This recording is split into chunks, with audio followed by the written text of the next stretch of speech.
any Zoom yet, but who knows? We might get some. I will tell you this.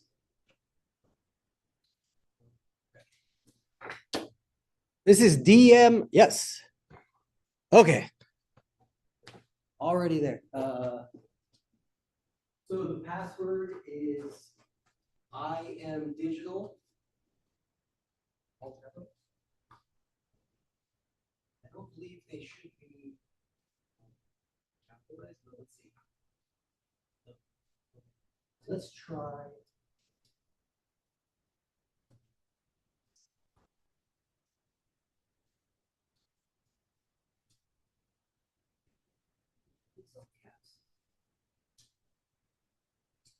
Yeah, username's all caps.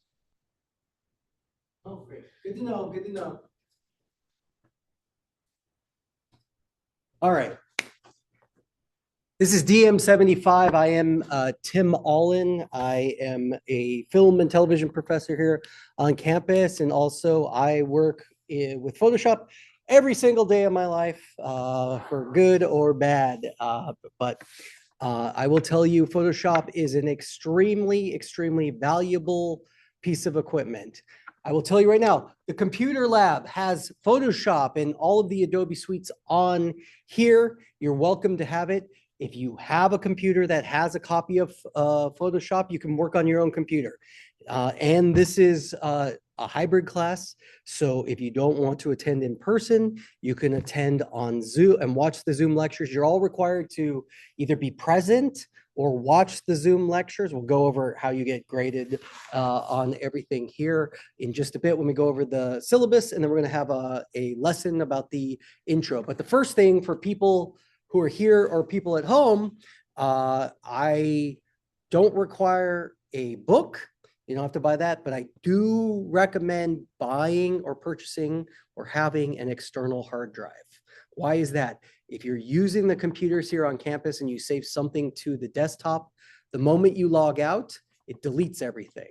So your projects that you're going to be working on, if you have some type of storage, I mean, you could absolutely upload it to a cloud-based system, but even a thumb drive, our Photoshop files that we're going to work up to today probably won't get over gigabytes of information. It'll be really huge if that's the case. So you could probably get away with a thumb drive with these machines, but please note that I recommend an external hard drive. And if you need information about where to get a $20 external hard drive is probably going to be good for you in this class. Any questions about that so far? Consider that your book cost, but I'm just saying to save your information, I'd hate for you to put hours of work into your project and then it just be deleted because it's on these machines. Again, if you have the software at home on your machine, you can absolutely work there. Otherwise, we are meeting here in the computer lab from 2:20 to 4:20 every Tuesday. If you want to work on Photoshop outside of these, I will allow and make an effort to gain you access.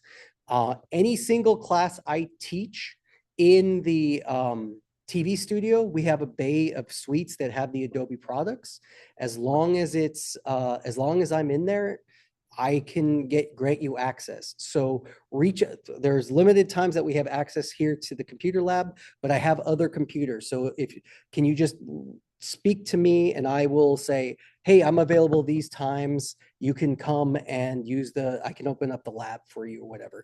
During any of my office hours, my office is SS211 up in the social science building. But my office hours are from 1:20 to basically, or 1:15 to 2:15 right before this class. And if you want access, I'm happy to leave my office and unlock this and be in here with you an hour before.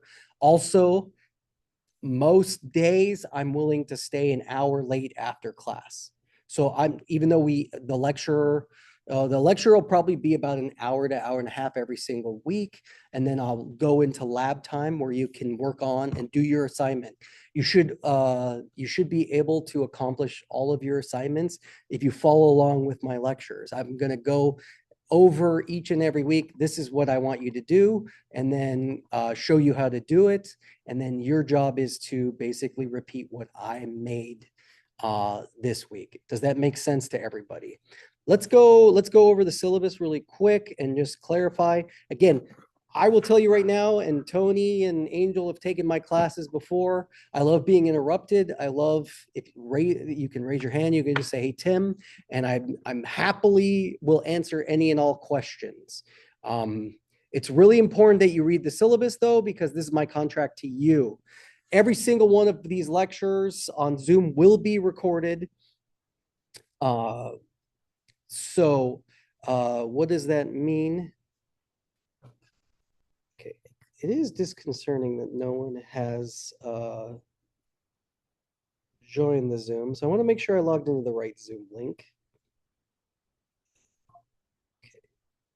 Okay, no one else has joined. Okay, cool. So sorry, I sent out the announcement. And I forgot to put the room number. All right. I'm in it now. Great. Just want to make sure. Hello. Sorry, couldn't find the classroom. No problem. I get it. That happens often here. Okay. So know that communication with me is going to be key for your success and everything. So feel free. I will put out announcements when things happen, schedule changes or whatnot. But always check your announcements, read the announcements. Also, your syllabus is the contract with me. It's my expectations. It's got my Zoom link. It's got my picture here. And when we meet here, so we are going to be learning Photoshop. This is entry-level Photoshop. So who here has any Photoshop experience at all? Good, great. We're going to go over the basics and maybe you can teach me a thing or two. I'm happy for hotkeys and tricks and tips, but this is a Photoshop 1. So we're going to start at the beginning. And by the end of the semester, you should be able to make some pretty cool Photoshops.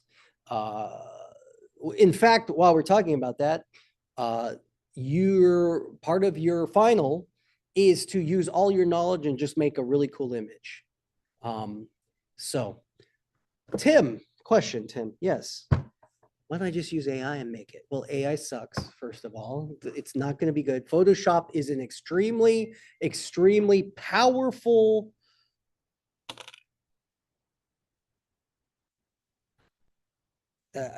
editing bay. Sorry. Hold on a second. A student just asked me where this room is. This student has taken a class in this room before. That's my reaction. So we'll just wait for Marty to walk in. Okay, no shade. Okay, we won't. Well, I shouldn't have said it was Marty. No one act like we're surprised Marty didn't know where the room is. Okay. So your final project. Okay, so why don't we use AI? Well, here's the secret. AI is integrated into Photoshop. In this very first assignment, I'm going to have you use some AI tools. AI is here to stay for better or worse, but what we can do is use Photoshop, use the AI functions to enhance our abilities. But what I'm going to do is teach you the basics. So I'm going to tell you when you can use AI and when you can't use AI. And most important thing to note right now for all of your assignments, anything you submit to me specifically, it has to be in one very specific file type. It has to be in .psd. That is a Photoshop file. Why is that? I'm going to look at your layers. So you could absolutely, I hope no one would think about doing this. We're here for your personal enrichment to teach you a skill. Honestly, I would rather you not turn in a project than cheat. Because I'll give you extra time if you need extra time. I'll give you extra help if you need extra help. But if you're going to turn in someone else's work, that's really the thing that like I'm not going to be particularly cool with. Hello, welcome. How's it going? Photoshop? Come on in, grab a seat. We're going over the syllabus right now. What's important to know? Yes, so hi Marty. How's it going? 128. I never knew the number of this podcast. Okay, that's all right. Sorry, I kind of like put you on blast in front of the whole class already. So welcome. No worries.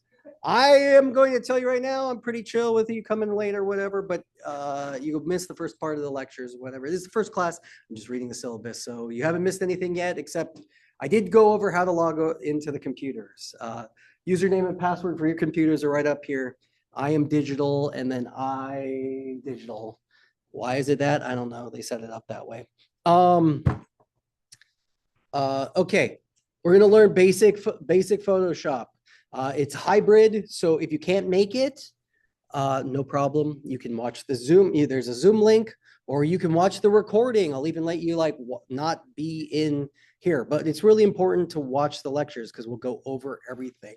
In addition to the lectures, there is continued educated courses you will read outside of class. It's almost like a visual representation of the lecture that goes over. It's a great way to clarify if you're working on this by yourself and I'm not here in the lab with you, or you're working at home using the software. All totally great options.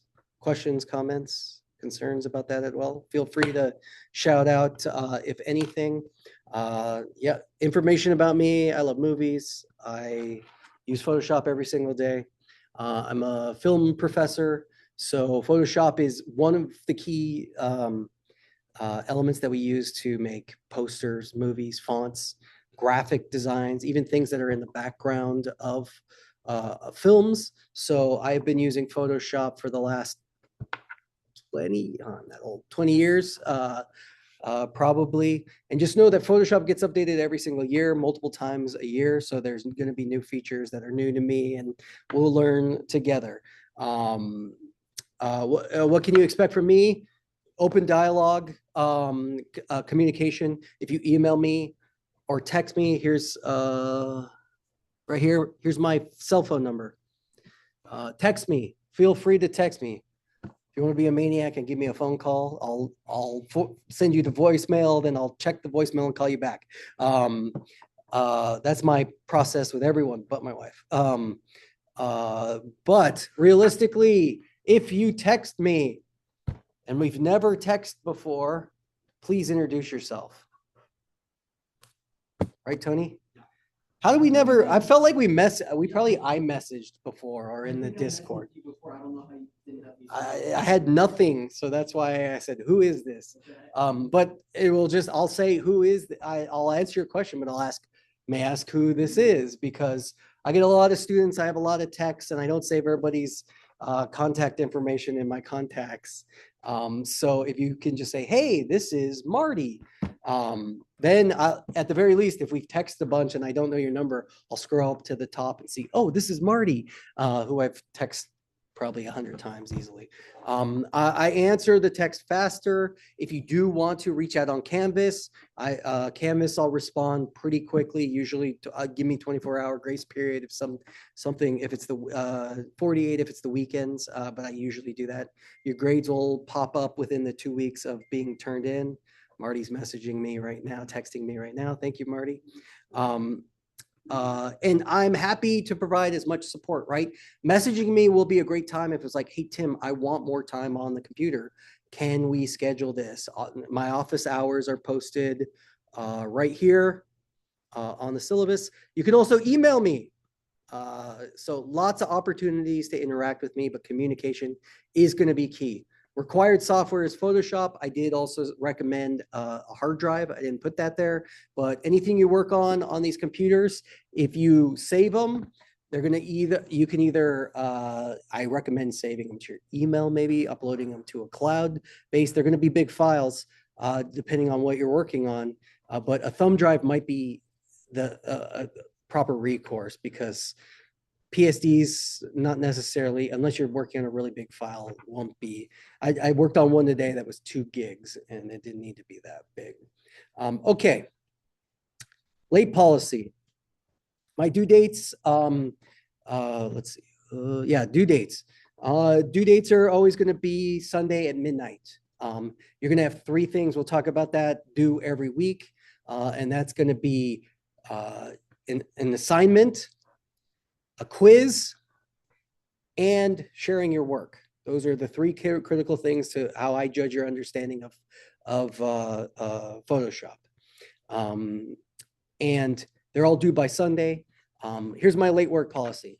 I understand what life is like. I've been a student most of my life. In fact, I was enrolled in the class last over summer.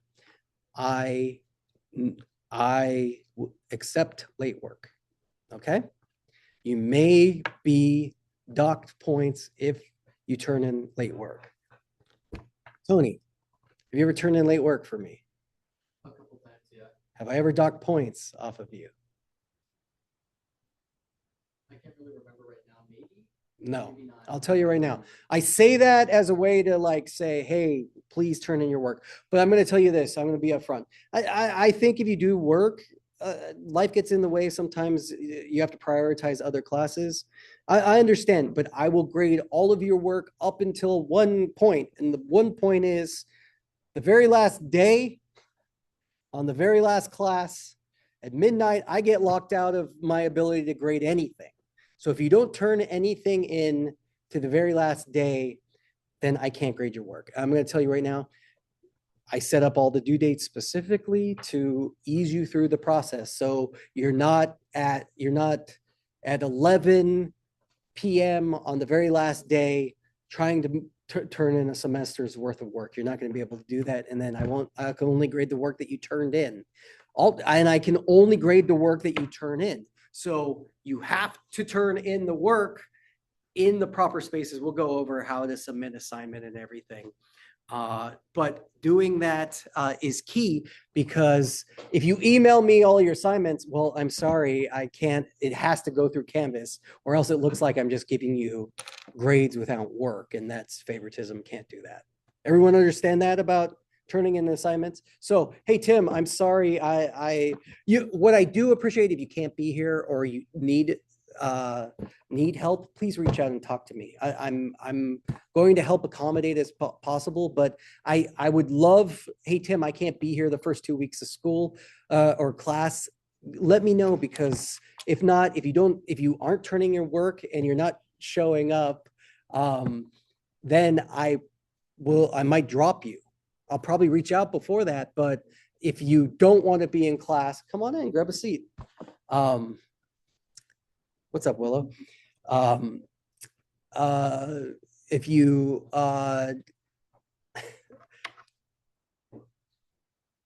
what was I saying? I got distracted. Thank you, Willow. Okay, yeah, so I don't want to drop anybody. Communication's key. Also, that's why just reach out and let me know. Hey, I'm having a problem. I'm going to turn in late.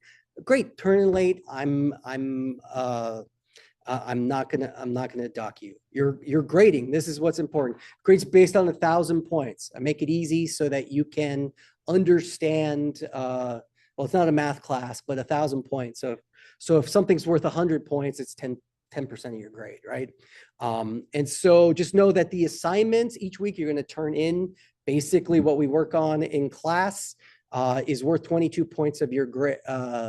22% of your grade. So each one is worth about 20 points. Then there's a quiz each week. Each week, the quiz is worth 30 points. It's 33% of your entire grade. Then you are going to get 10 points for sharing your work and commenting on other people's work. Comments should be constructive criticism and or supportive. We just want the golden rule. We want to treat others like we are treated.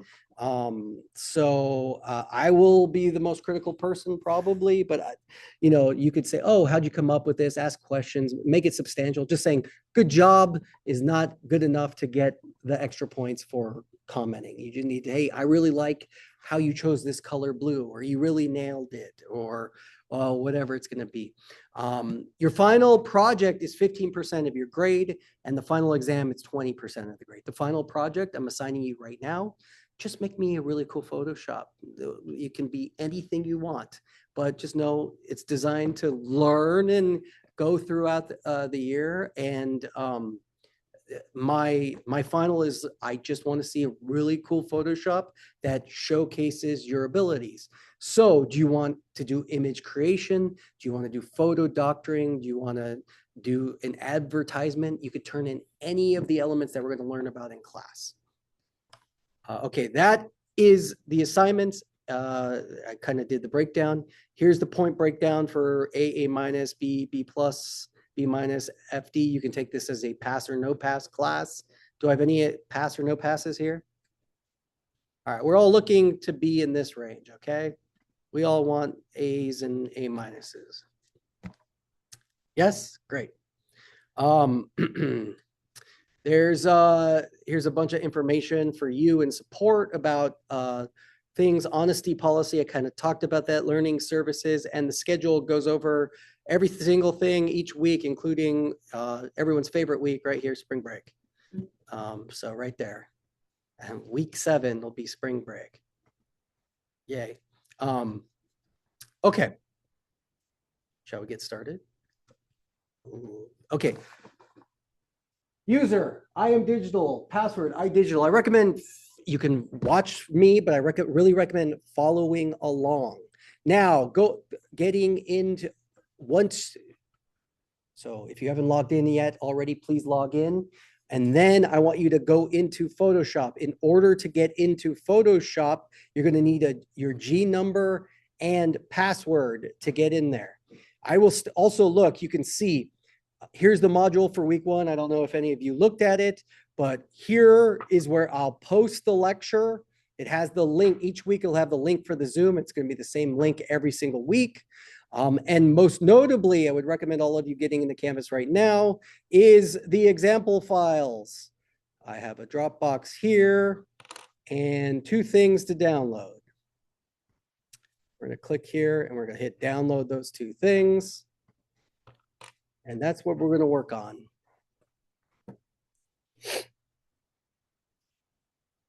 So anybody need help logging into, and feel free to speak up. I'm happy to help. You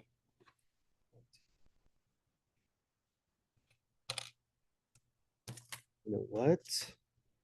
I also need to do this first.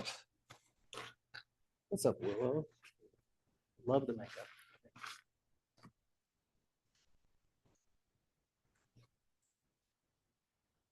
Hold on 1 second. Okay, I got to do this first for the first sentences. So I'm going to click right here and say, Brian, are you here, Brian? Naeli? Did I say that right? You're good? Okay. I want to say your names right. So thank you. I'm Tim, by the way. My last name is not good. So Allin is how you say it properly, but you don't ever have to call me Mr. Allin unless you want to. Eduardo? Yes. Okay. Thank you for pointing out I didn't put the number of the room. I felt embarrassed. So all right, Marty, Christian. Great. Ernie. Okay. Santi's not here. Jacob. Is Jacob here? No. Tony. Angie.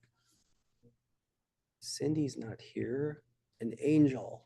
Is someone here that's not on the, you want to add code? Yeah. You got it. Welcome, welcome. Can we do that after? Oh, yeah. Afterwards? Yeah. Are you able to log in with your G number? Yeah, I'm able to log in. The only thing is I can't access that yet. The Canvas? Yeah, we'll, as soon as I give you the ad code, we won't be on Canvas. This is just, we'll be off of Canvas very shortly, okay? And in fact, you need. That's how I would get into Photoshop right now, right? Or no? No. No, Canvas. So that's a great question. Photoshop is a software. You have to have the software on the computer in order to use it. All these computers have Photoshop. If you have your own personal computer and laptops, I see some laptops here, absolutely great. You can use it as long as you have Photoshop. Photoshop's a paid subscription service. So if you want it on your computer, you have to pay the student price, which I believe is $20 a month. All right, it's like getting a book. But otherwise, come to the computer lab, or we'll after class I'll also show you the TV studio, which will be the other place that we can do Photoshop as well. But okay, great. Thank you, everybody. I logged in. I'll reach out to other people to make sure if they still want to be in the class. What was your name, by the way? Terrence. Okay, Terrence, remind me, I have ad codes for sure. You're in the class. All right, we're back on Canvas. We should have downloaded the example files for today. We're doing very basic stuff. And then from there, let's go ahead and open Photoshop. So Photoshop is either going to be is it on the dock on those computers? Can someone tell me? It looks like a P and an R, elemental P and the R. It looks like this right here. So I'm going to open it up. If you can't find it, you can go up to Spotlight here on your Mac. I'm opening Premiere because I'm the editing teacher as well. Photoshop is PH. Sorry. I was going to teach you editing. I teach editing here on class 2. So sorry, man, my first class, I already messed it up. Adobe Photoshop, PS. And we're going to open up Photoshop. Yours isn't going to look quite like mine, but realistically, I want to hide this. Hide floating meeting controls, and I'll hide myself. Okay. Because we want to look at all of these elements. Okay. Here's the basic Adobe panel. Everybody at this point where we've opened up Photoshop? If not, okay. Can you, I mean, you should be able to log in and get into Photoshop here. Actually, no, I wasn't even asking.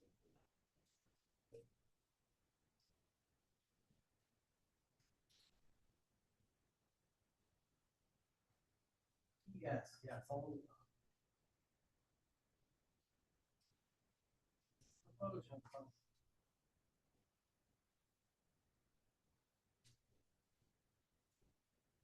All right, from here, just hit,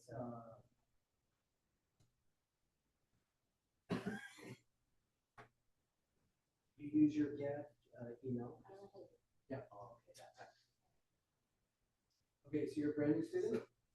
No, returning, but because I'm returning, they're having issues with React.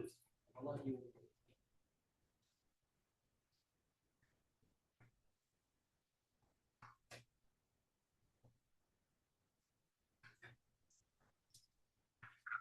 Does your Gmail and password not work? Okay, do that then. Great. Yes. You're good. This is where we want to be so far.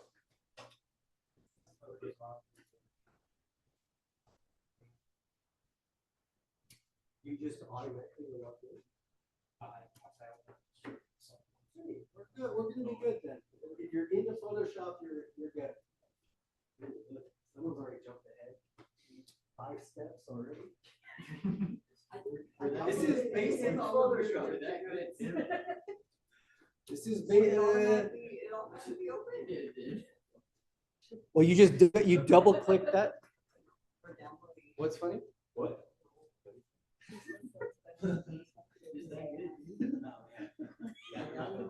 Don't worry. I did say. What happened? Are you gonna teach us Yeah, AI? no, I did the same thing. I didn't think I downloaded it.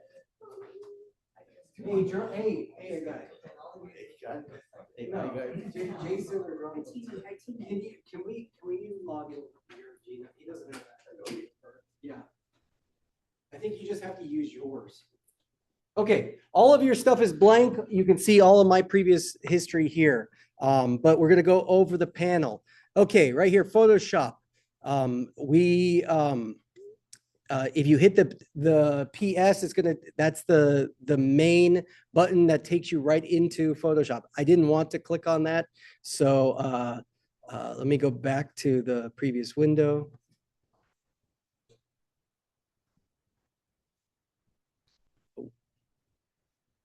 Oh, hold on a second. I'm gonna go back to I'm quitting it now to reopen it.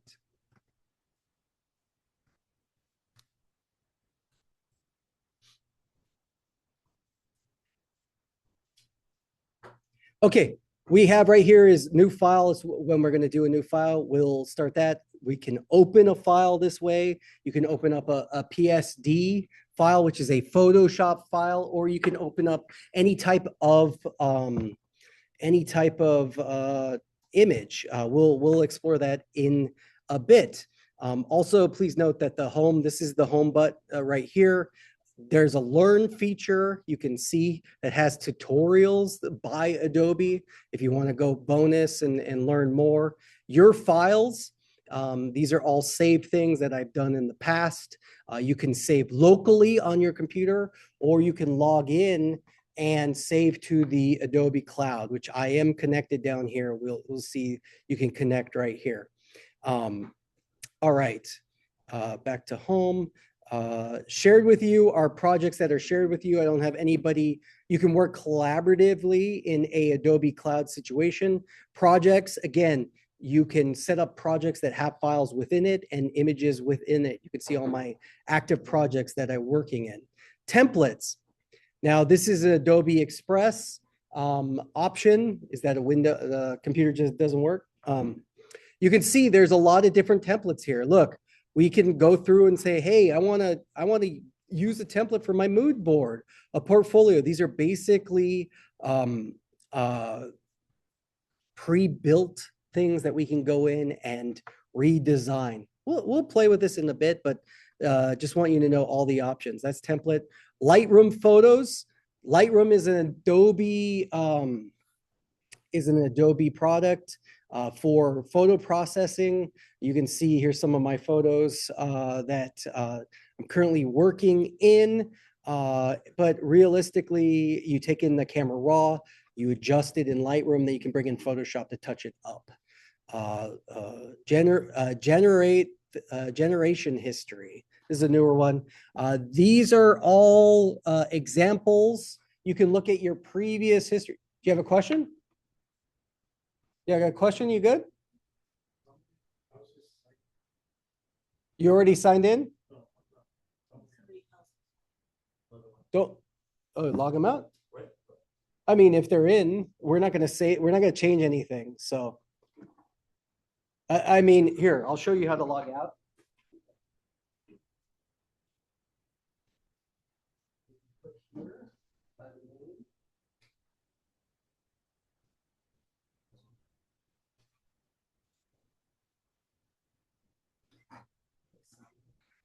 Oh, yeah. It's like these computers. This one was signed in too.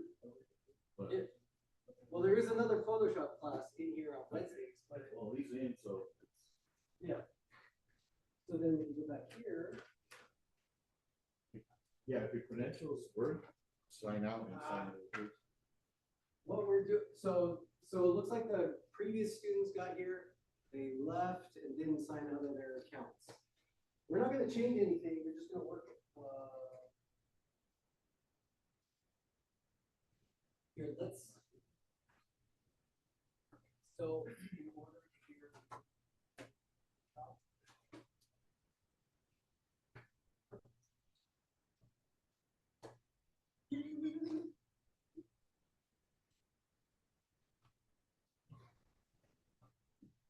Here. Yeah, I think that's gonna work.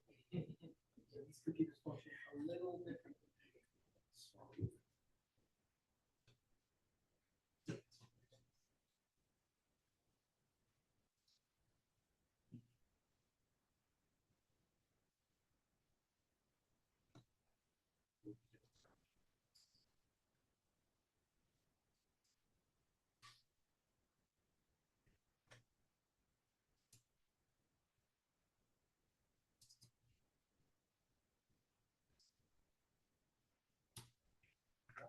Music video.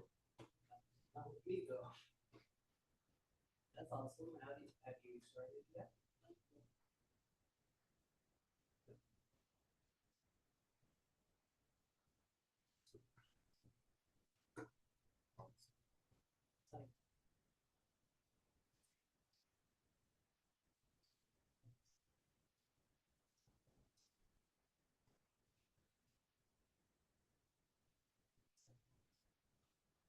All right, so it's gonna be the help feature. Here, I'll show everybody on the, if you are signed in in somebody else's account, and you don't want it, it's gonna be right here, help, and then sign out right here.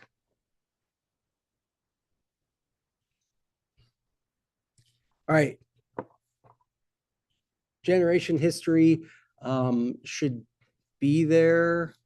Do you all have that? No? Okay. Generation history deleted, also files that you've deleted and you can get access to. Generation history is going to be anything created with their AI program. AI,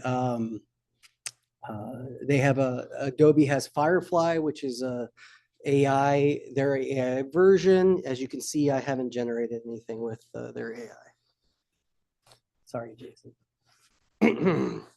All right, and connected down here is going to be where you're connected to the cloud. You can have cloud storage based on your account. You can see I keep about 1/4 of a terabytes worth of information on the cloud at all times. Search function right here. This is what's new. This is announcements. It'll pop open right here. And then this is your user. You can see all of that. Eduardo, were you able to get back in? Yeah. Great. Excellent. All right. So what we want to do is let's go ahead and do a new image. I'm going to click File, New Image. You should have a new document that pops up right here. Yes, we're all doing that. All your File, New Image. I want to go, we're going to make, if you've looked at the example, we are going to make a slide for a YouTube channel about a live stream. So what I want you to do is we can see that when we are making a new image, there's a lot of options that we can select here. We'll go over all of the options, but right now we're going to go to film and video. Even though we're not creating a film or a video, do you have those options? Yeah. Okay, great. Even though, are these versions on here not the current version? Are their versions different than mine? Probably 4, yeah.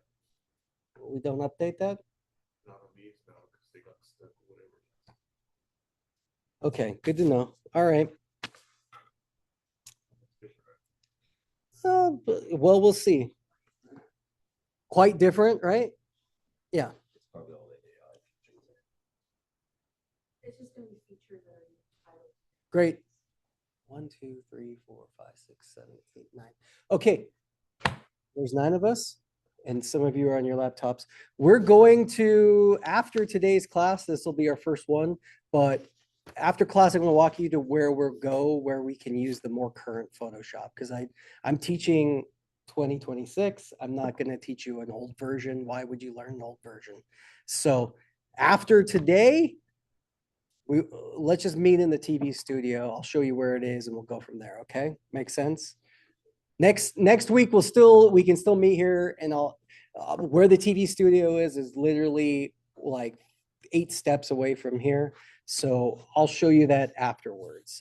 But since we're already set up, 20 steps away? Okay. All right. So let's just start with this HD TV 1080p. Let's open up this file right here. And now we can see that we are within the workspace here. All right, this is Photoshop. We're seeing a whole bunch of different options. Yours probably looks different than mine, but I have different windows open. Now that we're in the workspace here, I'm going to explain the workspace like I just did with the intro. But we can see that our image has opened up, and it's a 1080 image. Who can tell me information about that image? Like It's 16:9. It's supposed to fit a television basically, or a YouTube channel. Now, I'm just going to go back for a second, go back to new and showcase that you absolutely, these are my recents. I have saves. You can do photograph. These are all templates. If you're going to do a photo, you're going to do a print, a tabloid, and you could see that there's tons of different options. And also in this version, you have a bunch of templates that you can access. Art and illustration, web, stuff specifically for a web page, for mobile, or film and video. And what's notable over here as well is when we go, we're going to go and select for this 1080 preset details. Well, first thing first, I want to name it. Okay. So I'm going to say week, I'm going to say DM 75, week 1 assignment. Okay. What it's telling me here, hey, can we hit the lights? Can everyone see okay? Would we rather lights on or off? Can we try half lights? Tony, can you turn half lights? How's that, better? Yeah? Total dark is kind of scary, but all right. So again, we'll be in the TV studio next week.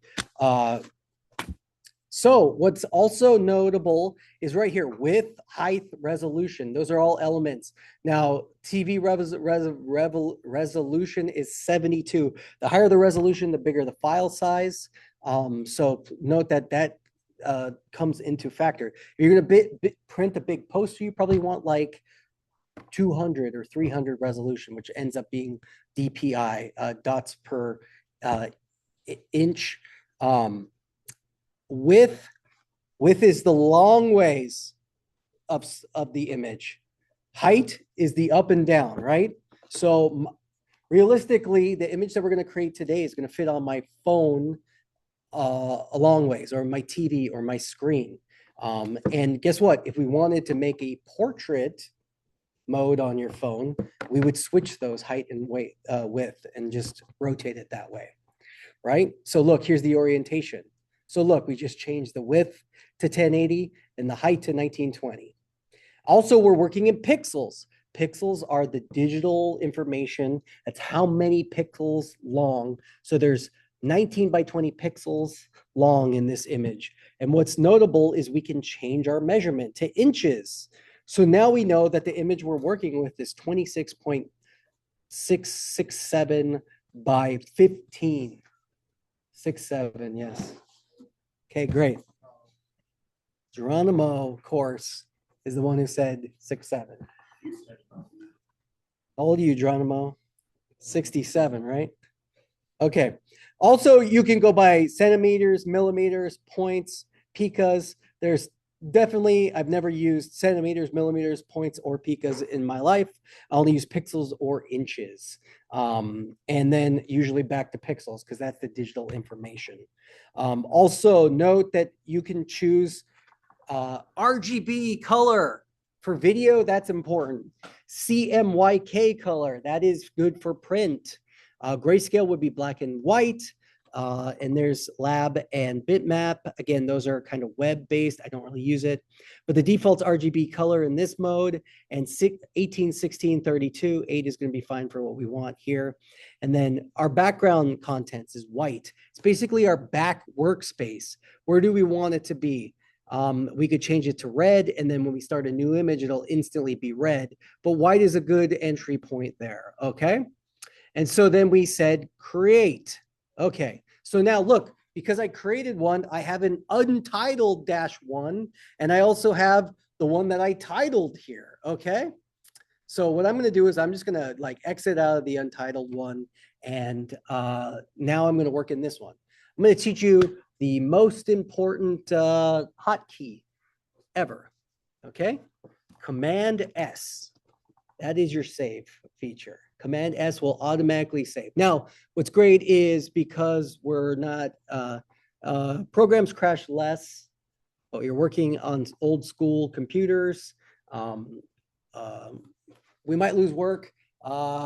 Save often, save early. I don't want you to lose any of your work.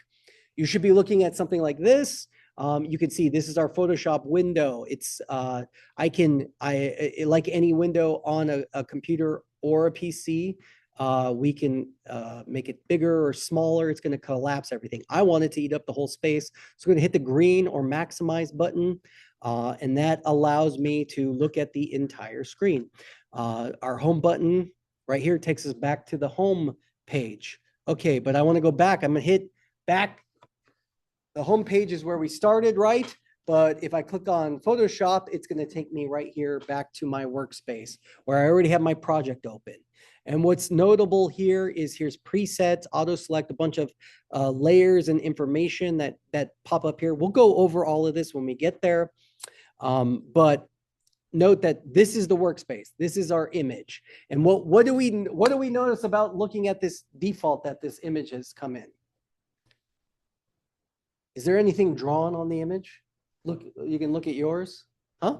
No? There's a bunch of lines. What's all the lines? This is called a grid. The grid is a reference tool for us that allows us to look at each, it's divided into 5 squares, and we could go through and like color in each and every one of these squares. And it also has a guide, and the guide are these cyan lines right here. And why do you think our video defaults have these cyan guides? For screens, right? Yeah, so it gives us basically a title safe so that if you build something that's going to be on a TV, sometimes TVs cut off some of the pixels. So if you're going to put text, you're going to want to put it within the title safe area. Make sense? Okay, so then right here is our toolbar. You can see all of these different tools right here. And we're going to go over and talk about a lot of the different tools. But if you go over and look at your toolbar here, what's notable about a lot of this stuff is you can take it and move it around. It can be snapped off. So now I'm going to, oh, I lost my grab. Okay. I'm going to put it so it's right here. Because if you exit it, then you can go and reselect here. Watch, if I take off my toolbar and I hit the X, it's gone. No more tools. Okay. Might as well get a new, no, here. Go to Windows. We can go down here to my, oh, that's the preset one. Here, tools right down here. Now there's the window again. And I'm going to put it back where it goes. All right, our Windows presets can go in here. Also notable is a bunch of panels of different tools that we're going to go through. You can see colors here, but most importantly, I'm going to say layers is going to be important. Now, the background here is going to be just white. Okay. What I want to do is now talk about opening another file. So the file that you downloaded, the example file from Canvas, you're not going to have one. Let's go ahead, and half of you already did that because you're like, I see a file, I got to open it. We are going to open O1NPSD. So that's a PSD file. All right, right there. This is your first assignment is to make this. Okay, have fun. No, I'm going to walk you through how you make this. Okay. But I'm going to tell you right now, I've included the picture of the arch, but I want you to be creative. So if at any time, I'm going to give you all of the tools that I use to make this so that you can make exactly what I made. But if you said, Tim, I don't even like old arches. I want to take Shrek Swamp and use that as the background image. Go for it. Yes. As long as you meet all the requirements of what I'm going over. But we're starting with this. So this is the end. And here, let me tell you, all this grid stuff, I'm going to go to view, and I'm going to turn off extras. Now, this is what our image should look like at the end, which has a couple text layers, a couple of image layers, a whole bunch of options there. All right. So, and what's really great is if we look at the layers here, you can see all of the different layers that I'm going to be looking for in your file. So look, 1, 2, 3, 4, 5 different layers here in order to get full credit, the full 20 points. But again, don't have to use the same image. Okay, so let's go back over here. Let's talk about a really important tool.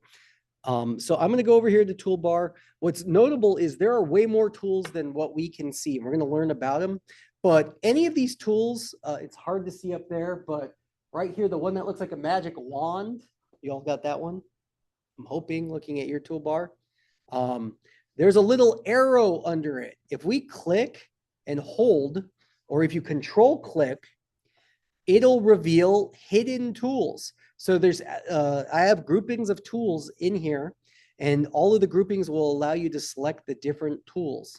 And then it'll show you the hotkey. So if I hit W, it would give me my magic wand tool. And then I could change my tool. So then the W would be the quick selection tool. I'm going to go back to there. But lots of different tools here. And what's neat about any of the tools, if you're confused, Adobe's intuitive. If I hover over the tool, you can see that it's going to tell me the hand tool. And not only that, I can click and be like, what does the hand tool do? The hand tool is essential for navigating around your image. Oh, it actually will tell me. I'll have a tutorial.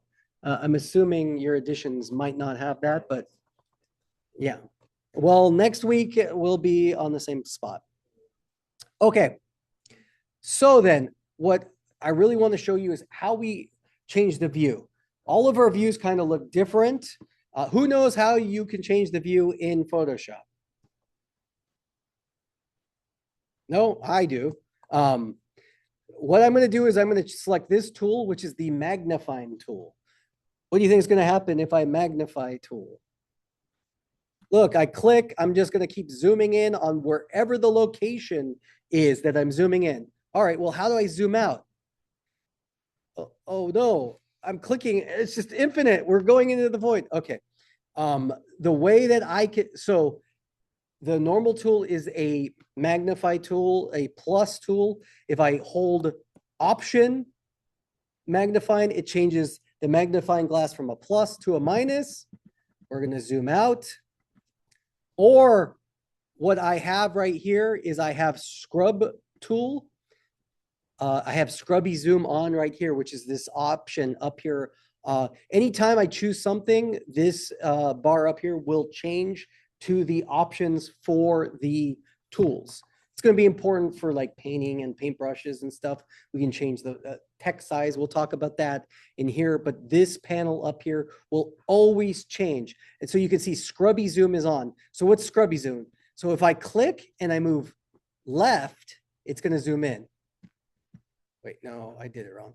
I clicked too long. If I click and go right, it's going to zoom in. If I click and go left, I'll zoom out, and you can see faster or slower. Now, if I click and hold it, it's going to slowly like zoom in there. But then command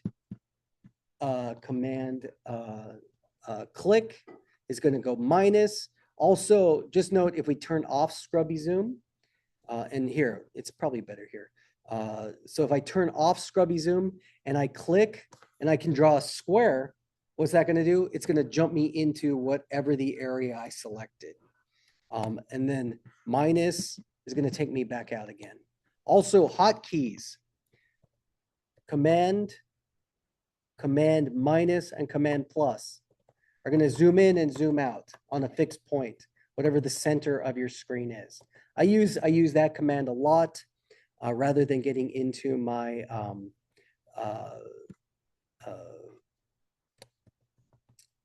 magnifying glass. The other tool right here is your hand tool. Hand tool is going to modify our workspace.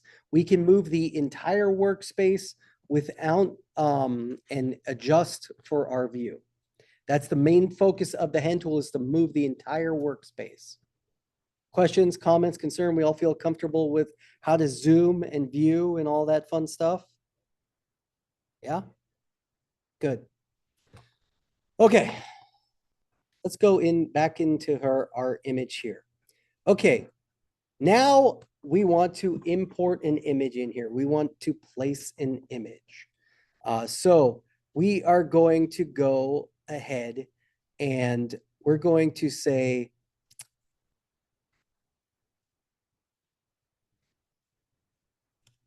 we're going to add from this device. Here's this panel right here. It's going to give us three options, three different ways that we can add an image to our workspace here.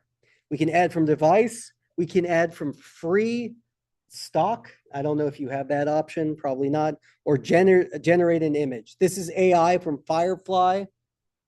We'll talk about when you can use that, but we're going to add from device. So I'm clicking here, it's going to add from device, and we can see that we downloaded this, and we're going to select the arch. So I'm going to say place. Boom.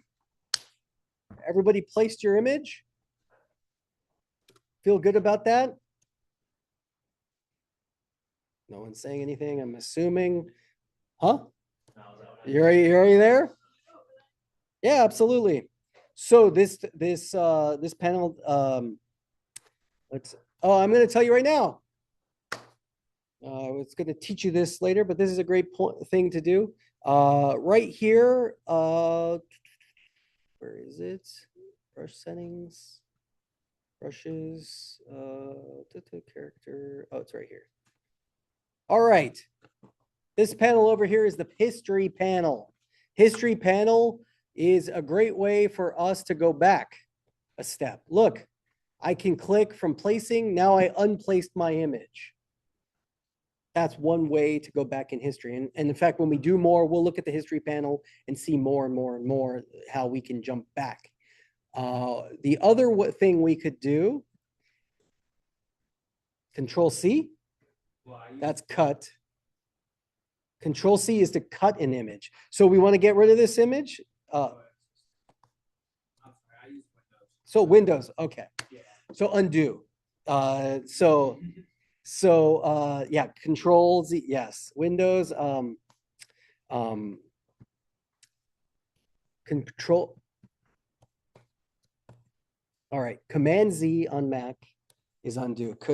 Or it's Control C on Windows? Yeah. Great. Sorry, I'll get stuck in my Mac mode. Happy to teach PC as well. Undo. Undo is Command Z. There's also a redo if you undo by accident, but we'll get there in the future. These are all tips. So we wanted to go back. You see the option add from device. Yes, we're going to click add from device. We're going to click the arch and say place. Now it's there. There's also another way that we could do this. And we could just open up a window and we could click and drag this arch. Oh, if I could do it, I'm going to hold shift. Y'all have mouses, right? Or mice. Okay, look, and it placed the arch over the arch here too. Different ways to do it. What do we notice about the arch? It's regular, just a regular arch. It's the original unphotoshopped image, right? But what I was trying to say is, look, there's white here on the sides of this arch. So if we look over at the end, there's not white here or there. What can we do to fix that? Well, we can resize it. Notably, look, we're in the hand tool still right here, but I want to move it, but I can't move it. What I'm going to do is go up here to the move tool. It looks like a cross. I'm going to click here. Now what that allows me to do is I can click and drag my my image wherever I want. Also, what's notable is if I select my image, I can use the arrow keys and I can move it line by line or up and down however I want to get exact. It also has, when you have grids on, it also has snapping. So it automatically wants to take us to the lines, and you can see where the purple is happening. That is called snapping. It's going to the end of the image. Does that make sense? This is how we're going to move our image. Yes? Great. Cool. Cool. All right. But what we're gonna do is we're gonna resize our image. All right. So what I want to do is I'm going to hit Command T. This is the resize tool. We're going to now be able to look at our image, and this allows us to make it bigger. I'm going to click and drag my image. So I can actually fit this image into the whole space. The transform tool, you know, the hotkey on PC. Control T. That is control or Command T. Okay, I'm gonna hit, once I'm done, again, let's go back into the transform key. Again, we can go and find transform up here, or it gives us the abilities. Look, the panels, the floating menus always change. The bounding box is what it's called. The bounding box here.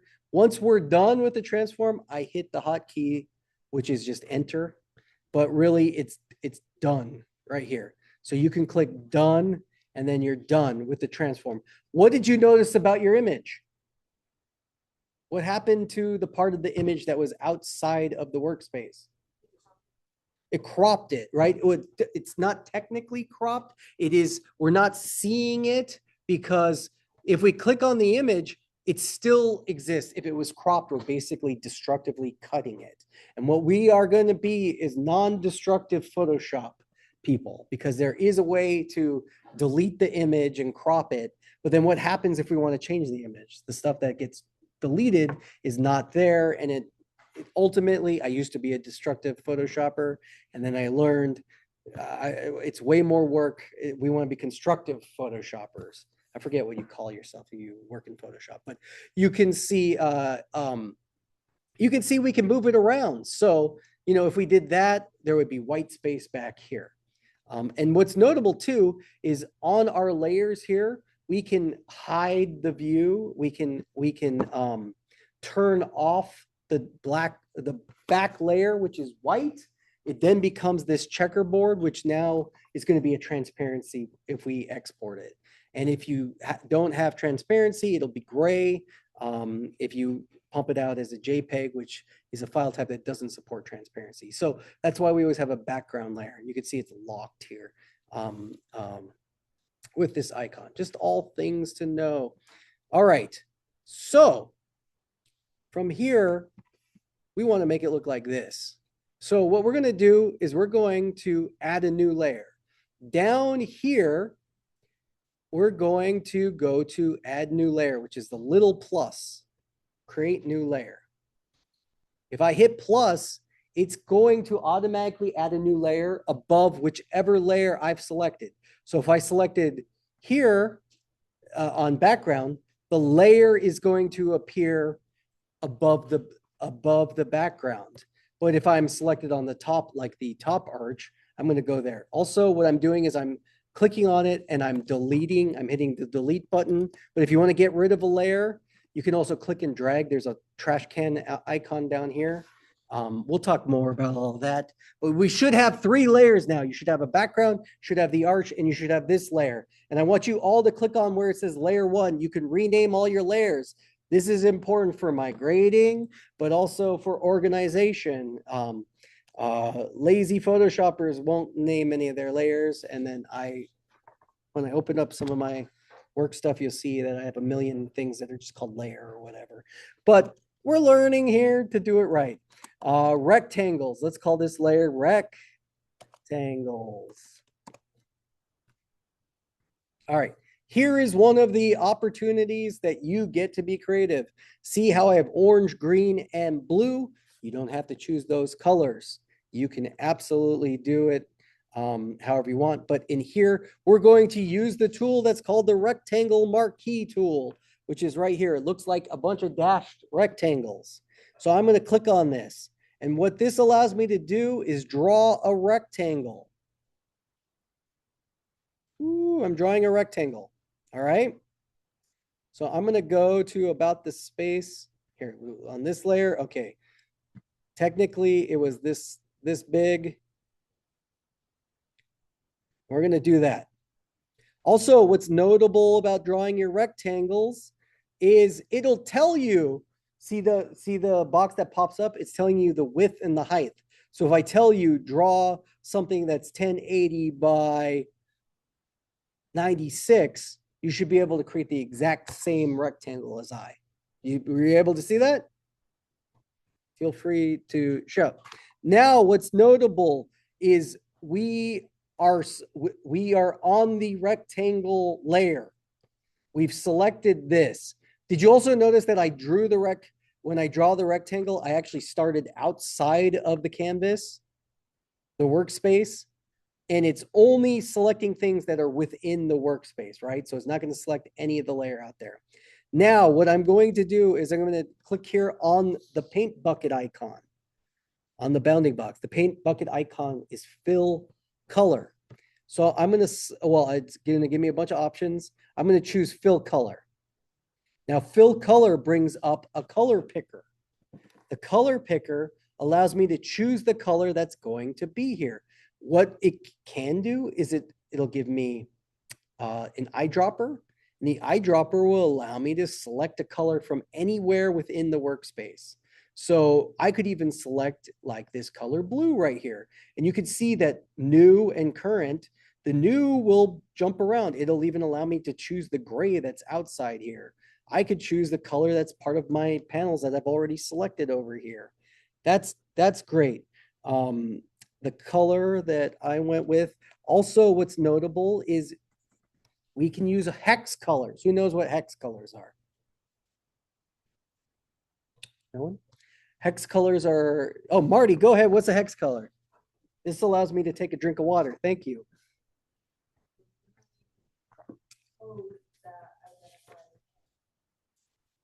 Yes, it's the code that identifies all colors are identified by, and even every variation has this different type of digit. So for example, FF7, F70 gives me a pinky red, right?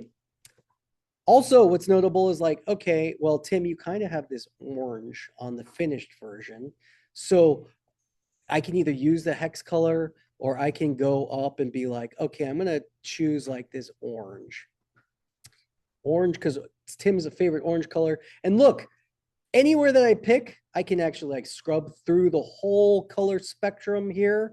And I can choose brightness. You can see when I scrub over here, it's going to show me all the different versions and even have a gray orange. And the hex color is constantly changing. You can also see the RGB colors here change. These are RGB color codes. And here's CMYK codes. Here's the lab codes, and here's the web codes. So all of these represent, what does this color represent in different areas? If you know like the RGB colors, you can type in your color specifically here. Or we can go to the color libraries and like see that these are all similar stuff. I'm going to go back to the picker though. I'm going to choose my orange and say, okay. And then I am going to say, okay, boom, orange filled right there. Great. All right, now we're going to look right here and we are going to then go ahead and fill a color here. What color was it? Blue? I think it was blue. All right, let me go ahead and choose my blue and say, okay, perfect, right? Perfect, right? It looks exactly like the other one. No, it doesn't. Well, first and foremost, why did we do it in a separate layer? Easily, look, the eye icon right here is how you turn on and off the layer. So I'm going to turn off the layer right there. I'm going to turn it back on. And basically, it's either active or not active.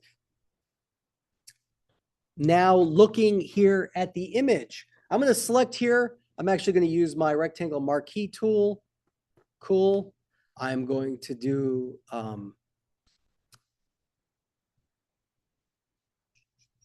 going to let me do it. Let's see. Let me do it. Oh, it's because it's not Rust. Okay, that's why. It's a reference file.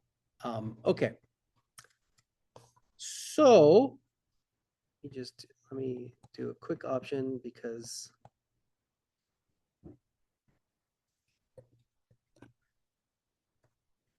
Ooh. Okay. Let's say I have the marquee tool here. I have Arch JPEG. I want to here. Trying to mess up on purpose and it won't, I made it too good, so it won't let me mess up. Okay, let me just fix this really quick. Because I really don't want to mess it up, but I want to show you. Okay, there, look, I made another layer. Now, if I draw my, and I made it all tiny, let's make it bigger. Let's go ahead and draw our marquee tool. And now I'm going to fill color here. And I'm going to say, okay. So I did exactly what I did, but I didn't do it on my, it should have been orange, but it's blue there. I didn't do it on my layer. So what does that mean? It means that no matter what, this blue has destructively taken over my image. So even if I want to move it, look, I move my image, there's always going to be blue on that specific part of the arch. Even if I make it smaller, I am always going to have that blue there. Okay. So that's why we do separate layers, because we basically have destructively added blue to our image. And that's something that we can't ever undo. Instead, we're going to put our layer on top of it. And what we should have noticed now is that our layers are built on a hierarchy. So whatever's on the bottom is going to be visible as long as there's transparencies, and so on and so forth going up. Okay, we're on our rectangles. Now what I want to do to make it look like my other image is we're going to look at the layers qualities right here, which is our settings. And our settings currently set to normal. But if we click on this drop-down menu, we can see that there are a lot of different options here. And you're able to play with. I want you to go ahead and choose a different option for your image. The one that I chose was color burn. Wait, which one did I choose? Color burn. So what color burn does is it chooses my image. And like, look, it's going to look slightly different because I have here, let's take off the view. You can already see I made it slightly different than my finished version because I used different colors and looks like my, check this out. Let's exactly make it exactly the same.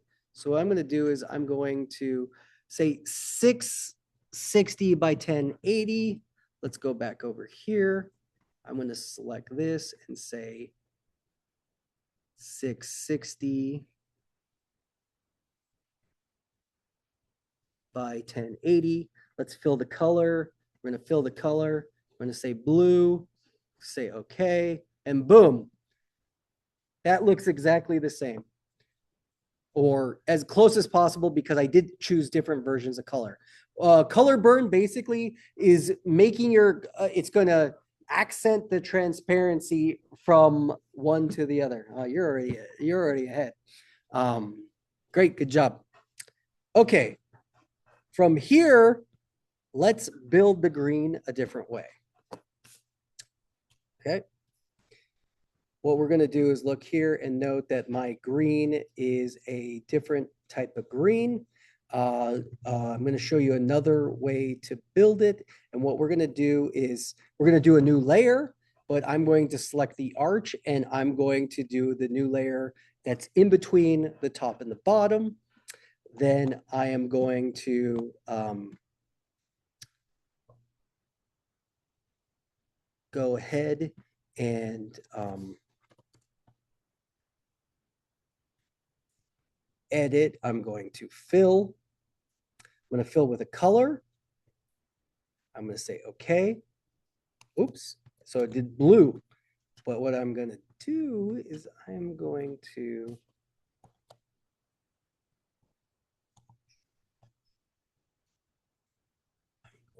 do a color overlay.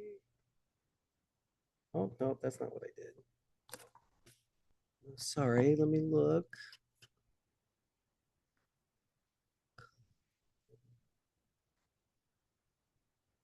Yeah, I did a color fill layer. On me. Okay, we're clicking on this layer and color. Oh.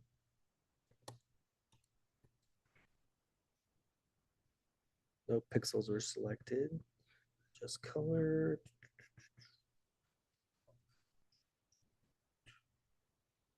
All right, sorry, 1 second. There's so many ways to do something, and I was trying to remember how I did it.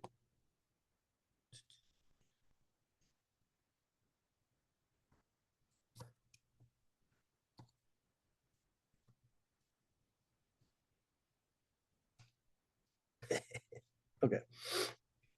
All right, that's the way. There's so many different ways to skin a cat, and the way I'm teaching you, I want to make sure I do it right. Okay, so we're gonna do layer, new fill layer, solid color. All right, we're gonna color fill. Let's call it green. We can select, okay, that's gonna just none. Color mode normal. And it is going to now do our color picker. Let's do green. What green do we want? I want a dark green. Let's do something like this. Let's say, okay. Now we have our green right here. All right. And so what we can do then is, of course, do the color burn on that again. Oh, but that looks weird. Color burn. Oh, okay. I don't want to do a color burn. Let's actually do this. And how we affected this is we changed the opacity of the layer. Oh, so let's go to about,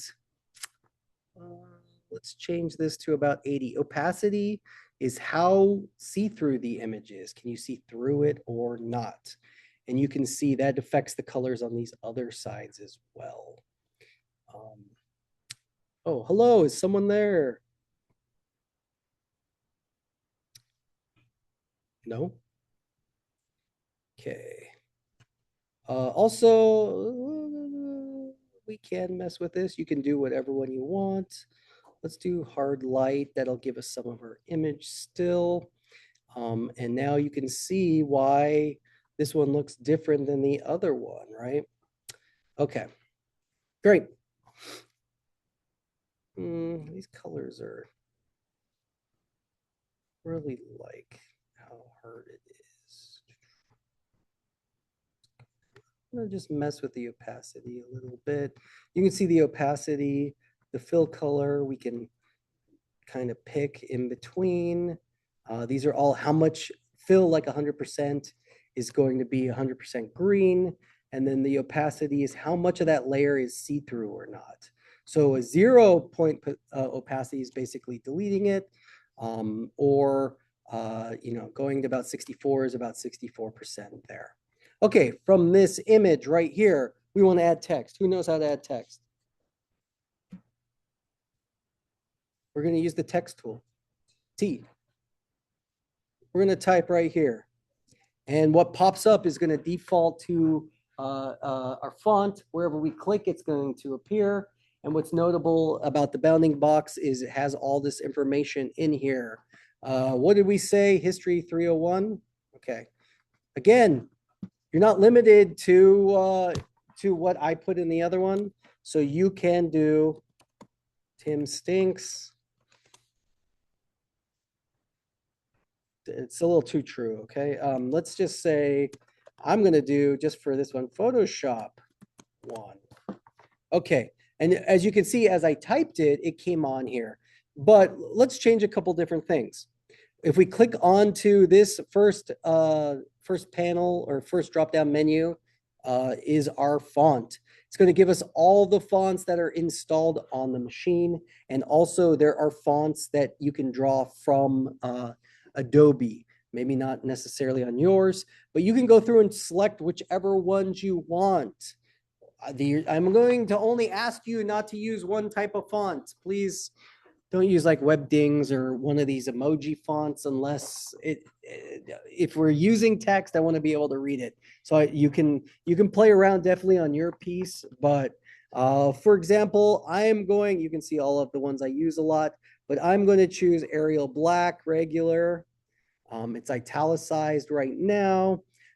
So what we can do is look at all of the options. What I'm going to do is go over here. Let's get rid of history.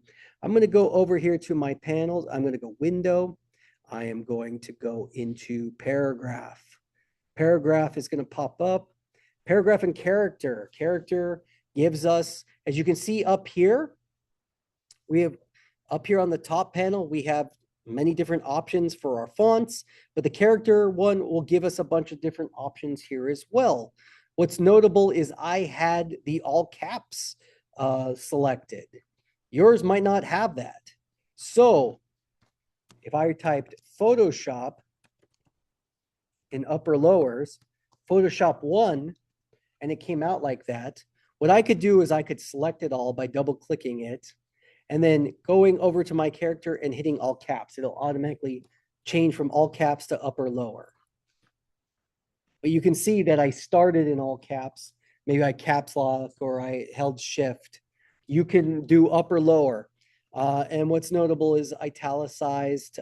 You can see I'm in this font right here. So let's change it to Arial Black. Arial Bold. Sure. And then I'm going to hit all caps. There we go. Photoshop 1. Ooh, nice. Also, what I can do is when I'm here in the bounding box or up here, I double select all of it. You can see I can change the font here. Let's do Courier. I can change the styles that are available, regular, bold. You can also install fonts, and the fonts are installed. Let's do regular. And then right here, you can note this is our size of our font. So what's this small t and big T is the icon. What I could do is I could select and I can drag left or right. And dragging left or right, I can make it bigger or smaller. And in fact, if I hold shift while I go left or right, it can change the speed of how fast it goes. Look, you can see it jump. If I don't hold shift, it'll go slow. So maybe I want it really big and it's taking forever. If I hold shift, I can go really quick, upper small. Also, what's notable is you see the number changed. So currently it's 70. If I want to do 167, sure. Now we can make it that big, however you want. If we go back and look at this one, we can select and see what font was used, the regular. This was 210 point. So if you want to copy it exactly, you can go and copy all that information. But for this one, I'm going to use Courier, and I'm going to say Photoshop 1 right there. Good. All right. All right. Now, if I want to add another line of font, we want to say live stream, right? How would I do that? And note over here, look, we have, because we used the type tool, it made a type layer. And the type layer is below, the type layer will appear wherever you are currently selected. So we were currently selected on the green color fill. So that means it appeared right here. So what does that mean? It means that it is being affected by the blue here. So let's actually click and drag it to the top layer. And we can't really tell that it was being affected, but it was being affected. So let's do that. Now we're going to add another text layer. I'm going to click and drag, and look, another text layer appeared. It remembered my old settings. So size, it gave us the lorem ipsum, which is the Latin that it always populates. But here, let's type live stream. And again, we could choose a different font and a different size. I'm going to do Cooper. I'm going to make it smaller. And we're going to do that. Oh, beautiful. Beautiful. Do we love this? Is this everything we wanted and more? Doesn't look very much like this, but what we can do is now we have our fonts. There's lots of options. I'm gonna, once we go into lab, you can play with all of these different versions. The next thing that we're going to do is, and I think the final piece that we're gonna wrap up here is we are going to see the splatter paint that's right there. We are going to use the paint tool to finish our piece. The paint tool, we're gonna use the paintbrush tool, which is right over here. B is the hotkey to get to the brush tool. The brush tool is a option that you can see, oh, look, I'm spray painting everything over here. Cool. Well, that's because I worked on the other project and I had the paintbrush splatter selected. You can see right here in this drop-down menu, it'll give you the option, the size of your brush, but it's also going to give you the different brushes that you have the ability to get. So if I choose a soft brush and I paint over my piece, you can see that wherever I clicked, it started to paint, right? So I'm going to undo that. And look, I automatically drew, and it's going to draw there. But realistically, the best way to make sure we don't destructively make something is let's go to the layer that we want to draw this on top of. I don't want to draw it on top of my fonts. So I'm going to choose the rectangle layer and I'm going to add a new layer. And I'm going to call this brush. This is where I'm going to put my paintbrush. And over here, we are going to look to see adjustments, swatches. Oh, here we go. I have my brush settings over here and brushes and however they're popping up over here. I'm actually I can drag and drop it so that I have my brush tools over here. And you can see they have defaults, my last used brushes. We can go through and look at all the different brushes here, soft round, hard round. They're all look soft and hard. You can see how I push it. If you have a cool stylist, you can absolutely use this with your stylist as well. But what I had used is I went into special effect brushes. I went to right here, the splatter brush, and you could see my splatter, boom, I hit it once and it's going to splatter like paint is splatting, right? So if and then look, Command Z, I'm going to undo all that. But let's say I went over here, here, and now I go and look at my history. I can see, look, brush tool, brush tool, brush tool, and I can actually go and say, like, I want to go all the way and delete everything up there. I just select it, or I could go and redo all of it. But realistically, what did my color? Okay, it was kind of a lighter blue. So what I'm going to do here is I'm going to go right here. These are my paint swatches. Whatever I choose here is my active swatch. I'm going to go down and choose like a cream or a lighter blue, closer to cyan. And in fact, undo all my paint there. And then I'm going to put my paint right here. Okay, but Tim, that's not making it how I want it. It's making a huge splatter. Well, let's undo that. And guess what? Just like any paintbrush or any tool, we're going to change the size of the brush. So let's actually, it was set at like 287 or something. Let's make the brush about 59 pixels. And now if I click once, it's just going to make a splatter that we're not even going to see. But if I click and I draw like a circle, you can see it's like a spray paint almost. It's going to spray paint and make this brush thing so that the word live pops a little bit. Okay.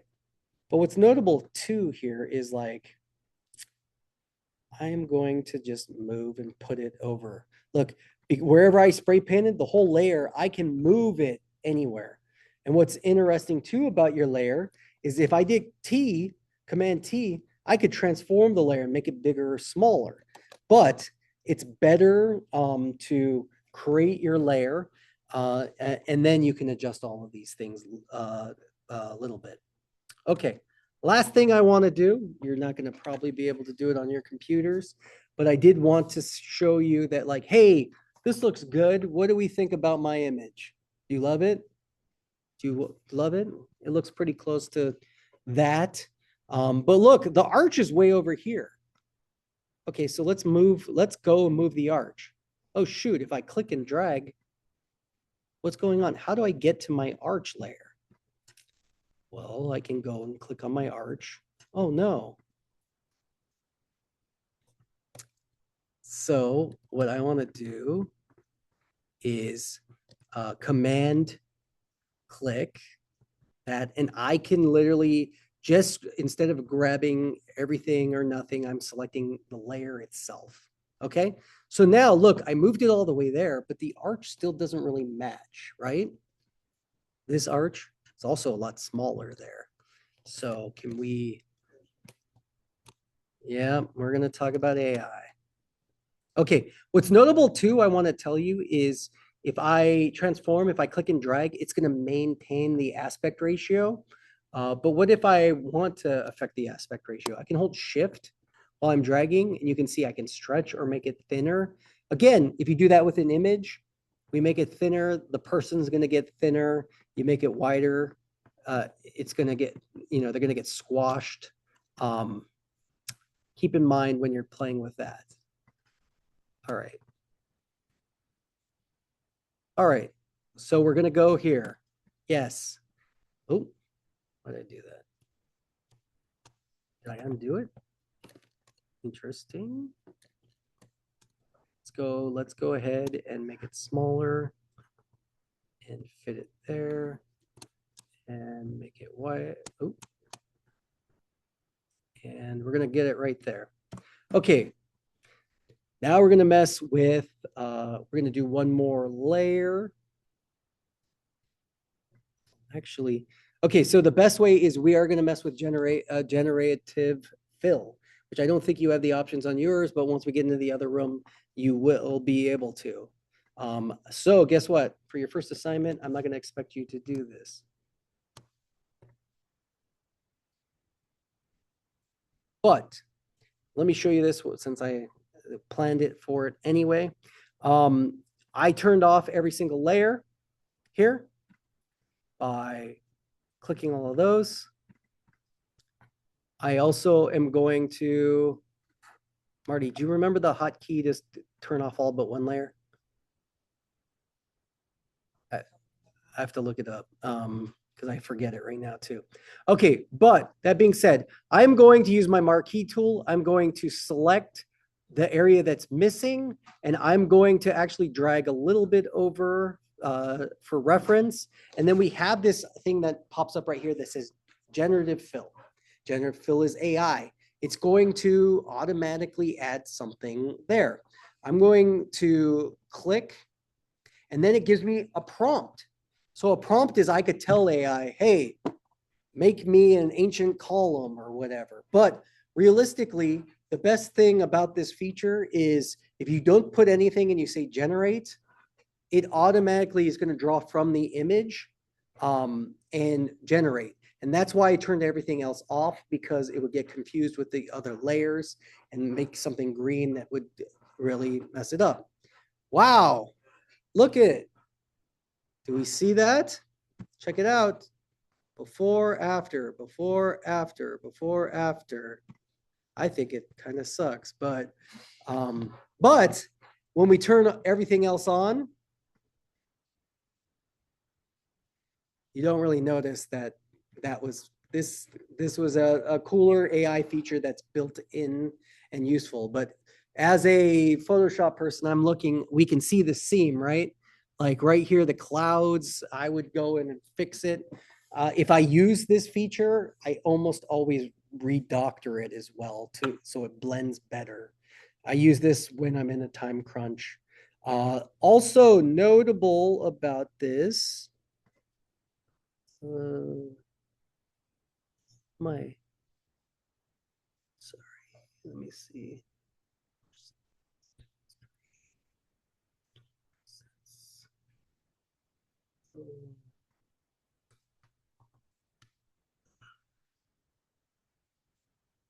Must have clicked out of it. I forget which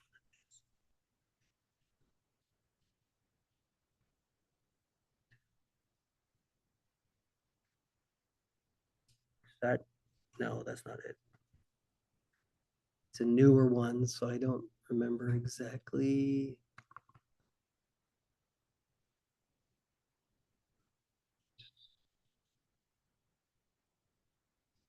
Where is that?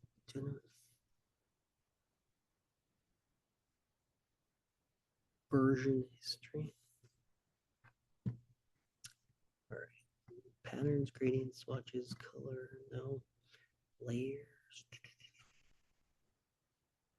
Well, I'll be darned. Performance anxiety, right? Do you like to generate? It usually pops up right here. Maybe it's not. Is that it? This fire. You know what? I think they've changed it on me.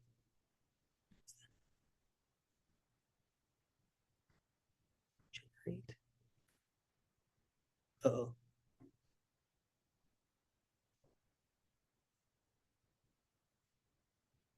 Okay.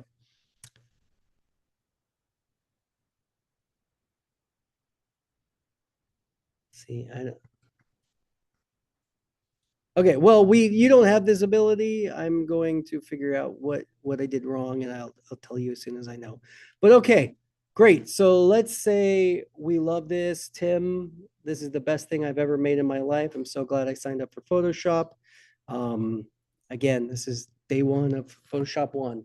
I love this. I think I'm proud of this. I want to do it. Again, Apple S is your save, or sorry, Command S, or I'm going to go ahead and let's save this. So we're going to save it in 2 ways. So we're going to go Command S, and we should save it as a Photoshop file, which is a PSD. Again, I could save it to my cloud documents, which if you logged in and you have an Adobe account, you have cloud. So you save it that way, but which would look like this. And I put in my projects and all of that. But now I'm going to save it directly onto my computer. So you would choose your thumb drive or save it to your laptop. So what I'm going to do is I'm going to just save it into my documents. I'm going to call it week 1 assignment. I'm going to save it as a PSD. Okay. And I'm going to hit save.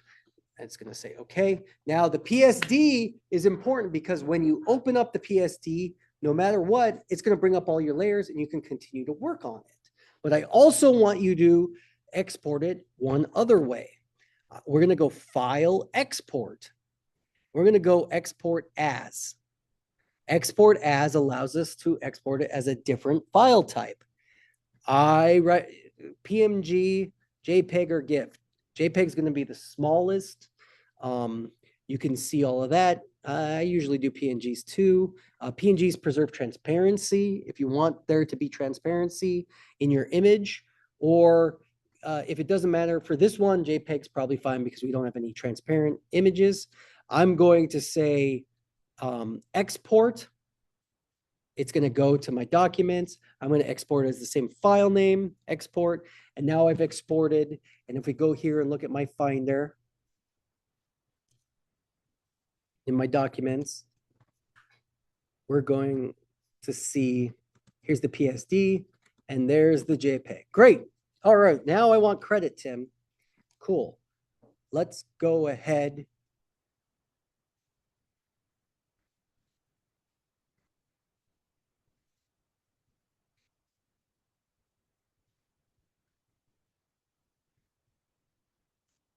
Hold on a second.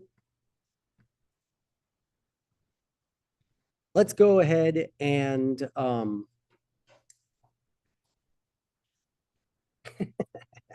sorry, I got distracted because I'm fairly certain I wasn't sharing the right screen. So I think the nobody who was here, I think I recorded just the Canvas module the whole time, which is pretty great. Okay, it's all right. I'll have to re-record it. All right. So I need the window that I made disappear. Where did that window go? Bring all the front. Nope.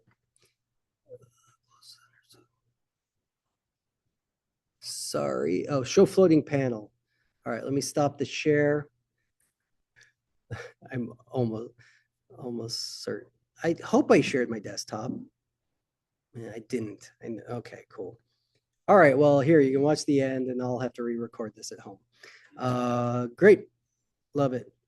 Pretty cool.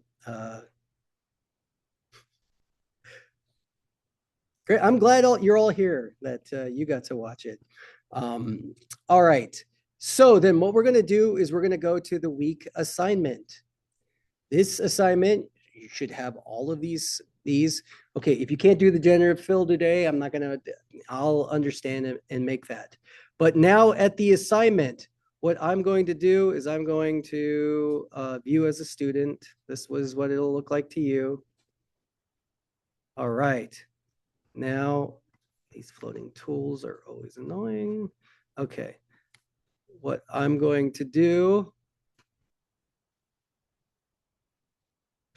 Okay, leave student view because I got to edit it and 20 points. File upload, right? Yeah, file upload. So where's the file upload? Okay, save it. Let's go back to student view. Oh, here you go. I don't know why I couldn't see it, but upload. So I'm going to click upload right here.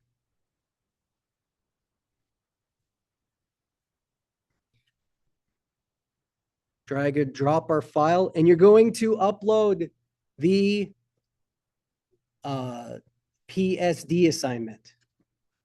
Open. Boom. Submit the assignment. Huzzah, we made it. You needed to do this by Sunday. If you're following along, you could have done it in class. Cool. All right. So then, hey, is that all done? No. Now you need to share your work. And I'm going to reply. And right here, we're going to upload an image. This is why we exported the JPEG. It won't let you share a PSD. Boom. We're going to say submit. And then we're going to say, what we can do is change the image options, but you could submit the whole thing, whatever we're going to say. Hey, what do you think so far? I'm going to say reply. Boom. Okay. So then I'm going to leave student view. And I'm going to reply and say, I'm going to say, hey, nice job, Tim. I think I use the same colors. But I wish I chose a different background. Great job. That would be full credit, but you have to do it twice. So there you go. Is that understandable to everybody? Great. Okay. I'm done talking for today. That's basic intro. For those of you who've done Photoshop before, welcome to Intro to Photoshop. I hope you got a refresher on all of that. For those of you who don't, welcome to Photoshop. It's great. It's fun. Feel free to go crazy. I will tell you this right now. With any of the assignments, as long as you meet the minimums, you'll get full credit. If you want to have fun and go crazy, I love that way more than I'm going to do basic assignments for you to learn from. So you learn all the abilities. But if you want to go to town and make me something way cooler than what's expected, as long as you have the elements which are listed on the assignment, I'm going to be so happy. Okay. Questions, comments, concerns? I'm going to stop the record because basically it's useless. I'm going to have to re-record.